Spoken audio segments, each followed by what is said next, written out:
Buenas, buenas, ¿cómo les va? Estamos en el episodio 25 de Lo Mental en la Salud Pública. Hemos iniciado la tercera temporada hace unas semanas con un nuevo lema que es sobre la implementación de la Ley Nacional de Salud Mental y las dificultades que emergen a más de 11 años desde su sanción. En el episodio 24 trabajamos sobre la problemática de la internación involuntaria a partir de un ataque mediático y sectorial que tuvo la ley en relación a este tema. Ahora volvemos ya fuera de la coyuntura a nuestro programa de trabajo y hoy vamos a trabajar en este nuevo episodio, el número 25, sobre la situación de la ley, pero ya no en relación a las internaciones, sino en relación a la función de la autoridad de aplicación. Léase con esto a los ministerios de salud nacional y provinciales y en particular a las direcciones de salud mental o su forma de organización equivalente. A esto nos dedicaremos hoy. Y en particular a una función que consideramos debiera fortalecerse, desarrollarse y ampliarse enormemente y que tiene que ver con la facultad que se establece y el deber, a nuestro criterio, de garantizar el cumplimiento de la norma a través de su actividad de inspección y de fiscalización en las instituciones y servicios. Vamos a meternos en el tema primero, fundando la necesidad de esta prestación. Saben ustedes que en principio la Ley Nacional de Salud Mental, tanto como la reglamentación, o sea el Decreto 603 del 2013, como los principios de salud mental de las Naciones Unidas, en estos tres documentos normativos y que regulan nuestro campo, se establece claramente, con precisión, que la autoridad de aplicación tiene una serie de facultades, pero también una serie de deberes de ejercer una serie de funciones y desarrollo de actividades tendientes a garantizar el cumplimiento de la norma, y justamente esto va en la misma definición de ser la autoridad de aplicación. Ahora bien, la presencia de órgano de revisión en el mismo texto de la ley hace parecer, entiendo, comprendo, intentando inferir la ausencia de esta actividad por la mayoría de las autoridades de aplicación provinciales y la nacional, hace parecer de que el órgano de revisión se encargaría de esto. Es decir, que ese órgano, que es un órgano de apelación frente a vulneraciones de derechos o a riesgos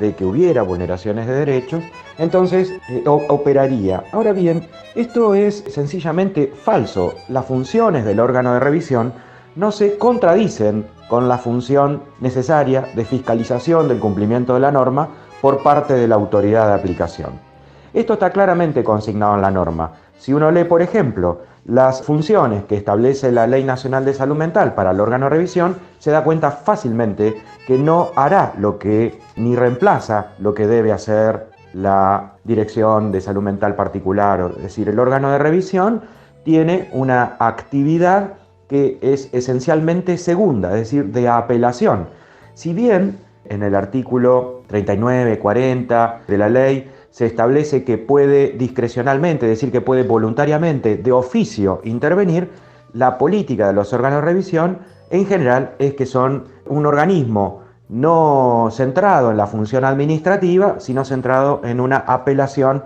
por incumplimiento de derechos. De modo tal entonces que la actividad de fiscalización no se contradice, al contrario, debiera complementarse con esta función del órgano de revisión. En particular, el artículo 40 de la Ley Nacional de Salud Mental y que establece las funciones del órgano de revisión, dice que éste hará una serie de actividades vinculadas al seguimiento y al pedido de información a instituciones públicas y privadas, que evaluará en todo caso cómo se realizan esos tratamientos, que puede supervisar ya sea de oficio o como fuere o por razones de alguna denuncia, cuáles son las condiciones de internación y si se cumplen o no, que puede evaluar esas internaciones involuntarias para ver que se cumplan con los derechos del paciente, que tenga defensor, que se le haya prestado la adecuada atención, que el tratamiento esté planificado, etcétera, etcétera. Ahora bien, esto no se condice con la idea de que la autoridad de aplicación entonces se desentienda de la fiscalización y de la función de seguimiento para el cumplimiento de la norma en instituciones públicas, privadas y en particular de las obras sociales. Como hemos venido diciendo, los principios de salud mental de las Naciones Unidas están incluidos a partir del artículo 2 de la Ley Nacional de Salud Mental y establecen claramente, por ejemplo, en su principio número 22, la vigilancia y los recursos respecto de los estados, es decir, plantea que los estados deberán velar porque existan mecanismos adecuados para promover el cumplimiento de esos mismos principios y que deben inspeccionar las instituciones psiquiátricas, deben presentar, investigar, resolver quejas, establecer procedimientos disciplinarios, judiciales y administrativos que les permitan atender los distintos casos y las eventuales inconductas de las instituciones o de sus profesionales, sobre todo en atenencia a la posibilidad de violación de derechos humanos de los pacientes. De modo tal de que entonces el principio 22 claramente establece la necesidad de una función de fiscalización por parte de la autoridad de aplicación. Asimismo, también el principio 23 establece, a continuación del anterior, que los estados deberán aplicar estos principios con medidas pertinentes, que esas medidas deben ser de carácter legislativo, judicial, administrativo, acá estamos justamente en la autoridad de aplicación, y de índole educativa, formal, en la formación y demás, agrega después. De modo tal entonces que los principios de las Naciones Unidas establecen claramente, por solo citar un ejemplo de varios, pasajes donde la norma que rige en nuestro país plantea la necesidad de sostener una actividad fiscalizante por parte de la autoridad de aplicación. Otro pasaje como el anterior, muy importante en referencia a la necesidad de una actividad de control, de fiscalización e inspección por parte de la autoridad de aplicación, está justamente en el artículo 27 de la Ley Nacional de Salud Mental, donde, por ejemplo, en su reglamentación se ha establecido que la autoridad de aplicación, en conjunto con las jurisdicciones provinciales, deberá establecer cuáles son las pautas de adaptación de los manicomios, hospitales psiquiátricos o de cualquier otro tipo de instituciones de internación monovalente que se encuentran en funcionamiento y congruente con el objetivo de su sustitución definitiva. Esto es, que debe generar pautas de habilitación y luego de control,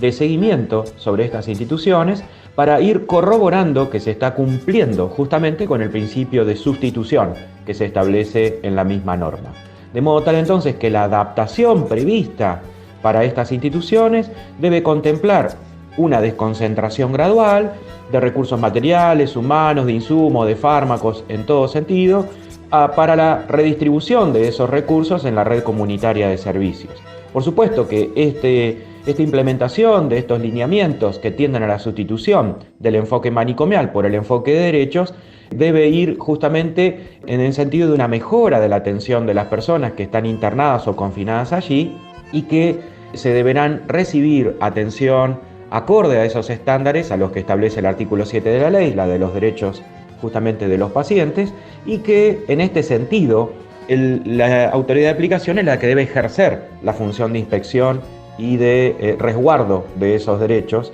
mucho antes de la intervención del órgano de revisión. Como este pasaje, como este ejemplo que hemos brindado, hay otros, pero no vamos a abundar para poder seguir ya a partir de este marco legal avanzando sobre las cuestiones vinculadas a el ejercicio mismo de la función de inspección por parte de la autoridad de aplicación. Lo primero que tenemos para pensar entonces es qué es lo que debe inspeccionar, a qué debe dedicarse esa fiscalización de la autoridad de aplicación, ahora que ya hemos establecido que la norma señala su deber de acción. En principio tenemos una primera pauta en la reglamentación del artículo 34, cuando establece que la autoridad de aplicación debe, en conjunto con las Secretarías de Derechos Humanos u organismo equivalente, conformar una comisión de seguimiento del cumplimiento de los derechos que establece la ley, en particular en el artículo 7 de la norma. En este sentido, entonces, dice que esa fiscalización deberá entender sobre los estándares del cumplimiento de la norma y que esos estándares se refieren a la habilitación, la supervisión, la acreditación, certificación, monitoreo, auditoría y evaluación de los cumplimientos de los tratamientos. Y en este sentido, entonces, tenemos en cuenta que, por un lado, la autoridad de aplicación debe regular estos campos, estos componentes de todo lo que vamos a entender por las prestaciones de servicio y en particular el diseño de dispositivos e instancias tratamentales, y luego debe velar para que se cumplan los derechos de las personas con padecimiento mental que de algún modo ingresan, son usuarios o participan de esos dispositivos o procedimientos tratamentales. De modo tal, entonces, tengamos en cuenta lo siguiente, es que la ley tiene claramente establecido, primero, que debe ejercerse esa función de fiscalización y, en segundo lugar, cuál es la función específica que se reclama a este efecto. No es cierto que la autoridad de aplicación no pueda ejercer esta función. Más bien, lo que tenemos que señalar aquí es otra cuestión, otro componente, otra situación, que es la de la voluntad política. ¿Existe voluntad política para que la autoridad de aplicación, es decir, los ministerios de salud, a través de sus direcciones de salud mental o equivalentes, ejerzan esta función? Bueno, ahí nos encontramos con una serie de problemas, por supuesto, que tiene que ver con el poder real que tienen los organismos de salud mental públicos frente a la instancia privada de obras sociales y a los mismos organismos o instituciones totales que deben regular o controlar y que son parte del mismo Estado. Por ejemplo, en muchas provincias se van a encontrar con que las direcciones de salud mental tienen muchísimo menos poder de fuego que las instituciones totales, que por lo común en el organigrama de los ministerios de salud dependen de otras instancias, es decir, de otras secretarías o de otros organismos de mayor poder, como secretarías o subsecretarías, o están descentralizados y conforman parte de instituciones autárquicas. En fin, los grandes manicomios de nuestro país y los no tan grandes a veces tienen incluso más poder de fuego, más llegada al poder sanitario que las mismas direcciones provinciales de salud mental. Entonces nos encontramos ahí con la situación en la cual esa fiscalización es rápidamente, o siquiera cuando se plantea como necesidad, es rápidamente neutralizada o minimizada o eliminada frente a justamente la queja, el resquemor o directamente la enemistad que se establece desde las instituciones a ser fiscalizadas. Este es un problema que se ha encontrado en la implementación de la ley, es decir, la idea de que resortes del mismo Estado impiden que las autoridades de aplicación específicas, las direcciones de salud mental, puedan ejercer la función. Y entonces se ha ido desactivando, se ha ido desdeñando, se ha ido de algún modo desacreditando una función que al inicio, inmediatamente se sancionó la norma, había sido una función que se alcanzó a vislumbrar, a desarrollar, y hubo experiencias en este sentido. A eso nos dedicaremos ahora. En el libro Inclusión Mental, volumen 2, hay varios capítulos que trabajan este asunto de la fiscalización. Por un lado, hay un capítulo donde transcribo una experiencia de fiscalización desde la Dirección Nacional de Salud Mental y Adicciones inmediatamente posterior a la sanción de la norma. Por otro lado, hay otro capítulo de colegas que conformaron un equipo interdisciplinario de fiscalización y cuentan allí la experiencia que tuvieron al llevar adelante las inspecciones en instituciones públicas y privadas del entorno de la ciudad de Buenos Aires, que es donde la Dirección Nacional de Salud Mental y Adicciones tenía potestad de fiscalización. Por otra parte, también hay otros capítulos que lo plantean en términos técnicos o teóricos, es decir, qué es lo que se debe controlar o fiscalizar por parte de la autoridad de aplicación, también en relación al concepto de capacidad, en relación al concepto de apoyo. Colegas del derecho y de otras profesiones en ese mismo libro trabajan sobre qué es esto de fiscalizar, qué se debe fiscalizar, cuáles son los conceptos clave y cómo ejercer la función. En particular, cuando tuvimos la posibilidad de comenzar con la implementación de la Ley Nacional de Salud Mental, estoy hablando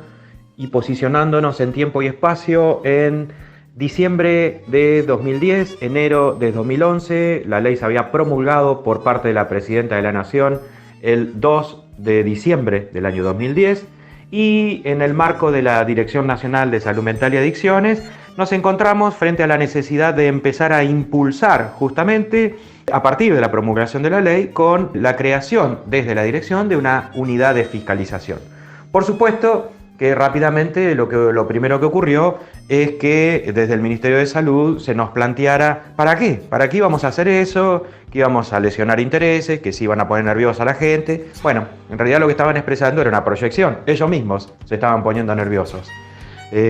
Y sí, efectivamente conformamos una unidad de fiscalización, sobre todo a pedido de lo que hasta ese momento funcionaba como la dirección que tenía a cargo a las personas que estaban tutelando a las personas con padecimiento mental, a su vez, que estaban internadas en clínicas públicas y privadas. De este modo, entonces, fue desde la instancia de la institución de la curatela, que por supuesto debía desaparecer y ser transformada en otra cosa a partir de la ley, surgió esta idea de empezar a brindar respuestas para realizar evaluaciones interdisciplinarias de las personas usuarias de los servicios que estaban internadas en establecimientos. En este sentido, entonces, lo que hicimos fue primero conformar un trabajo. Ese trabajo se consideró necesario en términos de establecer qué es lo que íbamos a evaluar. Una vez establecido esto y a partir de la lectura justamente de la norma, lo que se hizo fue, en forma de equipo interdisciplinario, acudir desde enero del año 2011 en adelante y desde la Dirección Nacional de Salud Mental a las instituciones del ámbito público y privado de ese espacio territorial que era la CABA. Los aspectos que decidimos controlar, que decidimos brindar seguimiento, tenía que ver con los tratamientos que se realizaban en esas instituciones, sobre todo el registro acerca de la voluntariedad o no, las notificaciones judiciales correspondientes, el cumplimiento del concepto y de la función del consentimiento informado, si existía un plan de tratamiento, si ese plan de tratamiento se condecía con el restablecimiento progresivo del derecho a vivir en comunidad y así sucesivamente. Por otra parte, en la conformación de los equipos, la verificación de los estándares vinculados a la conformación del equipo interdisciplinario, los dispositivos que debían funcionar y sobre todo en el resguardo de lo que está planteado en el artículo 7, es decir, los derechos de los pacientes allí internados. Efectivamente, recibimos desde 14 juzgados nacionales civiles, 18 curadurías públicas de la Dirección General de Tutores y Curadores Públicos, pedidos de intervención, más otros pedidos de intervención públicos y privados, de familiares, de vecinos, etc. Se efectuaron visitas a más de 30 instituciones públicas y privadas en ese año y esto terminó con un periodo de tiempo de enero a noviembre que culminó con alrededor de 600 evaluaciones por parte de estos equipos interdisciplinarios. Particularmente para nosotros era muy importante esta función rectora porque era la primera vez que se hacía, por supuesto, y porque tenía que ver con que se trataba de un momento inaugural de la posibilidad de brindar un servicio que a su vez también tenía algo de pedagógico, es decir, la idea nuestra no tenía que ver con el poder sancionatorio de la ley, sino con nuestro objetivo central, que era implementarla. De este modo, entonces, lo que planteaba nuestro equipo tenía que ver con la posibilidad de señalar dificultades, de señalar problemas de implementación, de señalar derechos cercenados a las instituciones que eran evaluadas o sobre los pacientes que eran evaluados, sin una función luego de ejercicio de ningún poder de control represivo ni de sancionatorio. No había un ejercicio sancionatorio, sino simplemente un señalamiento de necesidades de actualización en función de la nueva norma. Claro, en ese momento era nueva norma, ahora estamos a más de 11 años y habría que ver cómo están funcionando estas instituciones, si ya se han ayornado, si ya están funcionando de acuerdo a la norma. De lo que hacíamos en ese momento entonces era informes donde señalábamos algunas cuestiones que debían ser revisadas, actualizadas, reformadas, etc. Y luego al tiempo volvíamos para ver qué había ocurrido. Nuestro equipo estaba conformado por profesionales de diversas disciplinas, siguiendo lo pautado para la conformación de un equipo interdisciplinario, salvo que habíamos agregado a abogados, es decir, en nuestro equipo interdisciplinario de visita a estas instituciones, en la actividad de fiscalización, había además un abogado y acá sí quiero introducir un elemento especial, y había un familiar. Nosotros le pedimos a las organizaciones de familiares, usuarios y voluntarios que se sumaran a las actividades de inspección. Por supuesto, lo que hicieron ellos fue elegir a alguien. Esa persona fue contratada por el Ministerio de Salud de la Nación, así por la Dirección Nacional de Salud Mental y Adicciones, y entonces esta persona se sumó a esas tareas de inspección. Esas tareas de inspección, por supuesto, tomaron la forma entonces de un equipo interdisciplinario que incluía el saber de los familiares en ese equipo. Notamos enseguida que esta inclusión era molesta porque rápidamente, y trabajando yo como director nacional, recibí visitas de referentes de instituciones privadas, sobre todo, o sea, clínicas psiquiátricas o comunidades terapéuticas para adicciones, planteando que no entendían la participación de los familiares en los equipos de inspección y que les preocupaba mucho que alguien que no fuera profesional estuviera visitando y hablando con los pacientes. Bueno, eso fue justamente nuestro principal argumento tendiente a ratificar la decisión y a ratificar, por supuesto, la participación de estas personas. En esta experiencia, entonces, surgieron algunos problemas comunes que me gustaría aquí señalar como los más usuales en estas fiscalizaciones del funcionamiento de instituciones públicas y privadas. Entre ellas podemos señalar la falta de consentimiento informado, la ausencia de historia clínica, la ausencia de un plan de tratamiento, la ausencia de profesionales en las disciplinas básicas de la salud mental, las sujeciones físicas indebidas, la falta de remisión de informes y actuaciones a la instancia judicial, la presencia de NN sin esfuerzo de identificación, la sobremedicación como reemplazo de otros tratamientos inexistentes, la falta o falencias severas de actividades de rehabilitación o de terapia ocupacional, o de actividades tendientes a la recuperación de habilidades sociales, la ausencia de acciones de reintegración comunitaria,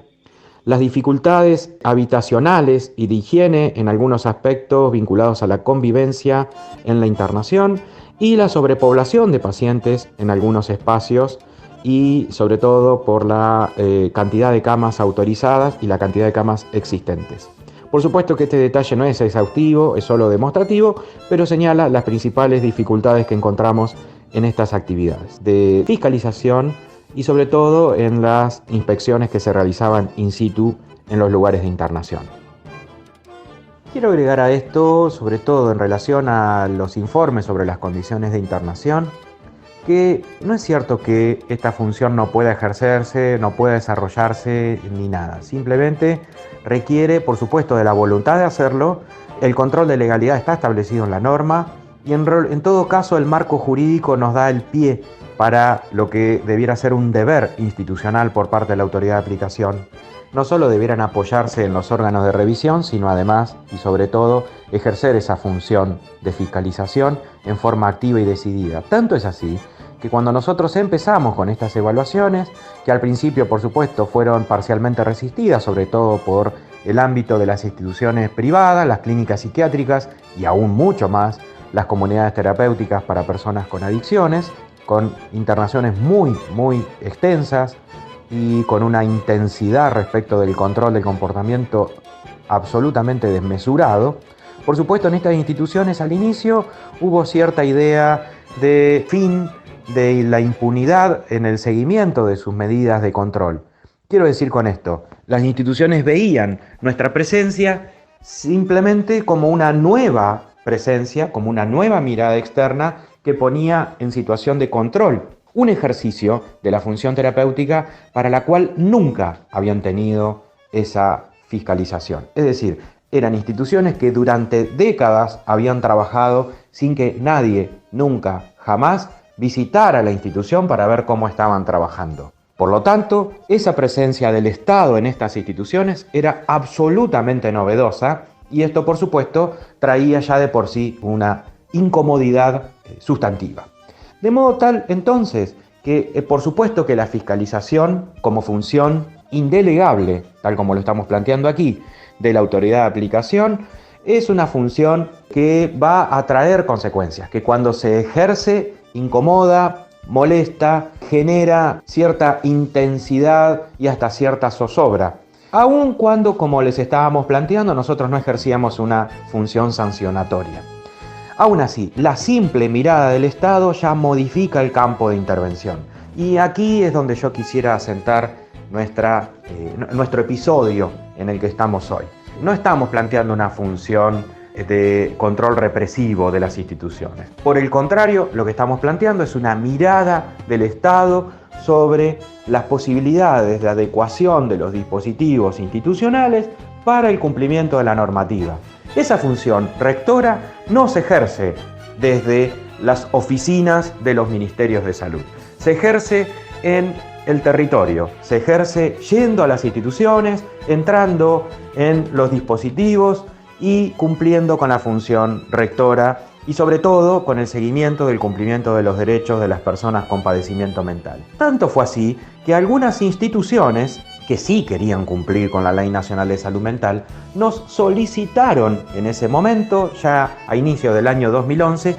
nuestro seguimiento, nuestra capacitación en algunos casos, es decir, algunas instituciones que sí querían cumplir con la norma o que tenían un afán o una voluntad de adecuar sus dispositivos a la norma, requirieron a esa unidad de fiscalización la visita y el asesoramiento, digámoslo así, para pensar o revisionar qué es lo que debían modificar, adaptar o en todo caso actualizar respecto de su funcionamiento. De modo tal, entonces, que no se trata solo de instituciones resistentes, también están las otras, las que están ávidas de poder cumplir con la ley o que en todo caso quieren o desean trabajar en el marco de la norma, y en este punto también las unidades de fiscalización ejercieron una función, y lo podemos decir en abstracto, debieran ejercer, de una actividad pedagógica donde se establezcan desde los parámetros legales, pero también desde la adecuación técnica de los dispositivos,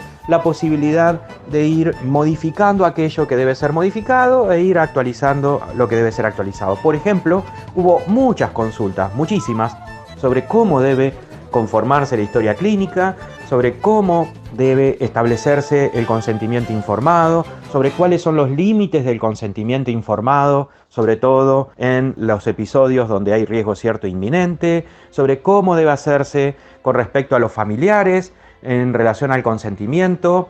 cómo debe introducirse la lógica del trabajo con los familiares en el marco de un tratamiento, y así sucesivamente. Es decir, hubo muchas consultas vinculadas a, ¿cómo hacemos ahora en el marco de esta nueva ley? Estoy hablando de meses después de la sanción, es decir, el año 2011. De modo tal entonces que también tiene una función, no solo rectora, la función de fiscalización, también tiene entonces una función pedagógica y de asesoramiento respecto del funcionamiento de los dispositivos y sobre todo de la posibilidad de las instituciones de ir ayornándose al nuevo marco normativo,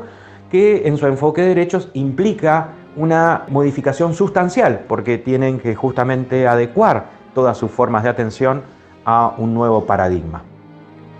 Con esto vamos finalizando nuestro episodio 25 de Lo Mental en la Salud Pública, en esta tercera temporada donde estamos evaluando y viendo las dificultades de implementación de la Ley Nacional de Salud Mental. Como ustedes sabrán, y seguiremos en esta tercera temporada con otros temas vinculados a este asunto general que recorre toda esta tercera temporada. Por lo cual ahora ya nos vamos despidiendo. Quiero dejar mi homenaje a quienes trabajaron en estos equipos de fiscalización, jóvenes, abogados y abogadas, psicólogos y psicólogas, psiquiatras, por supuesto, trabajo también en el que se sumaron trabajadores y trabajadoras sociales, terapistas ocupacionales y